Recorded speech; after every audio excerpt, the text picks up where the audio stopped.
There are thousands of companies in Colorado. Very few of them have women at the top of the organizational chart.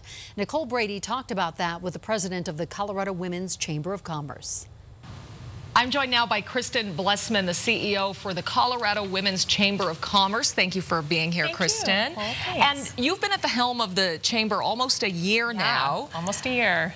What is the chamber all about? You guys just had this first ever State of Women in Business in Colorado. Right. Is this chamber's goal to promote women in business, women leading businesses, owning them, CEOs, that kind of thing? Yeah, I mean, I would say that the Colorado Women's Chamber of Commerce is more relevant now than ever. There's so much going on for women in the world of work and women in the workplace that we're there to support and empower women. So whether they want to grow their businesses or grow in their career, we're there to provide an environment that helps them succeed at that. Yeah, you talk a lot about finding mentors. How do you find a mentor as a woman who may be looking to come up in her own industry? I think, you know, fortunately enough, Colorado's such a friendly community, right? And most women and men are willing to mentor. But one of the things that I'd love for the chamber to play a role in is mentor matching and helping women find mentors. I personally have found wonderful mentors in the community, and mostly women, although I had a wonderful male mentor too, but I had to do it on my own, right? I had to go to lots of talks and watch women speak and sort of navigate that on my own. But I would really like that to be a role that the Colorado Women's Chamber can help play in, you know, helping women find a mentor and role model to get to where we need to go. Awesome. I just mentioned you had the State of Women in Business luncheon recently. What is the state of women in business for Colorado and nationwide right now? Yeah, I mean, I think it's interesting, right? We've come so far. I told the story yesterday of my mother and how the workplace is so different than it was, you know, when she was in the workplace, but we still have a long way to go.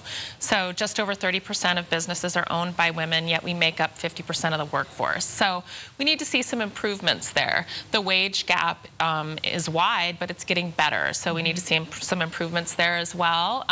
There's not enough women in publicly traded board seats, right? We have 80% of consumer spending power, yet we're not represented on boards of directors.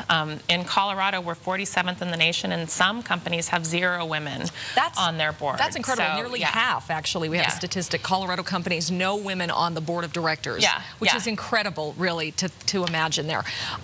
What are women facing more challenges when it comes to running their own business or advancing, becoming some of the top spots in bigger companies? Where are we seeing those challenges? Well, I mean, I think it's both, right? I mean, I think that we're challenged to start our own business, right? It's not something, it's very risky, and sometimes women are risk averse, so we need to see role models to show us that we can do it, right?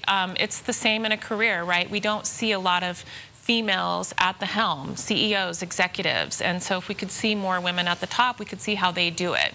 Women do things differently. We learn differently, we take on roles differently, and I think sometimes we think, oh, well, if I take a CEO role, am I going to have to give up time with my kids? Am I not going to be able to see my family as much? Can I juggle that? Can I do it? When you see men do it, they do it very differently. And so we want to be able to see a lot of women role modeling for us and show us that it's not so scary. We can do it, and we can have it all. That is a great point. You know, we've made improvements, as you said, in terms of salary parity and more women serving in these roles.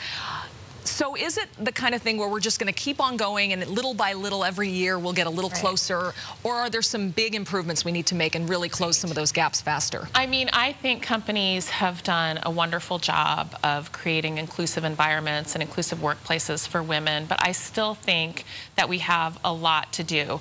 We saw a video at our luncheon yesterday that showed if we continue on the rate that we're at right now, women won't be in leadership roles for another 100 years to be equal to men. So, I mean, I think that we've made some strides, but there's still a lot more that we need to do to create inclusive environments for women.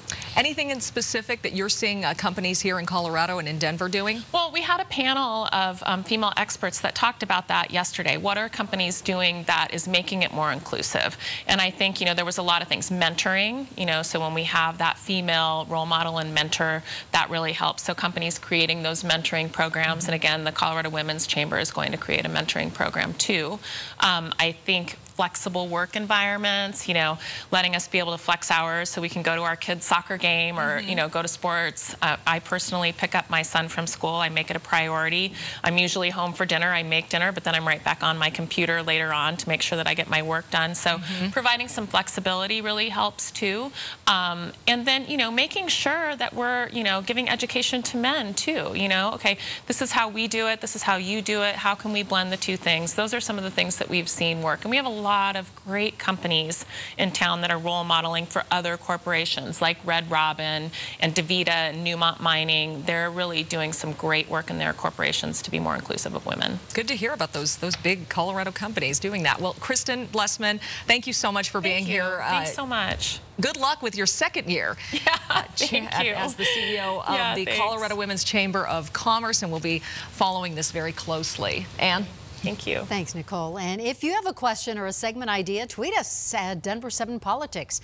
And don't forget, you can watch today's segments anytime at thedenverchannel.com/Politics Unplugged. Thank you so much for joining us. We will see you back here next Sunday for another edition of Politics Unplugged.